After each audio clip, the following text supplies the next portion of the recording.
Salah satu teroris yang paling diburu Amerika Serikat dilaporkan tiba di Kabul untuk membahas pemerintahan baru Taliban. Khalil Haqqani menjanjikan pemerintahan baru bagi Afghanistan ketika memimpin sholat di masjid ibu kota pada Jumat 20 Agustus 2021. Diwartakan New York Times kepada massa, Khalil mengatakan prioritas mereka adalah memulihkan keamanan di Afghanistan. Khalil Haqqani merupakan salah satu anggota jaringan Haqqani, kelompok yang bertanggung jawab atas sejumlah aksi teror mematikan.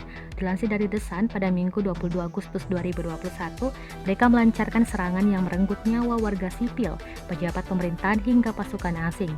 Pemerintah Amerika Serikat menetapkan jaringan Haqqani sebagai kelompok teroris yang juga mendapatkan sanksi dari PBB.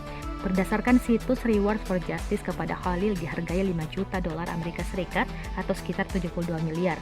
Dia merupakan salah satu petinggi Taliban dan sering menerima perintah dari keponakannya, pemimpin jaringan Haqqani Sirajuddin Haqqani.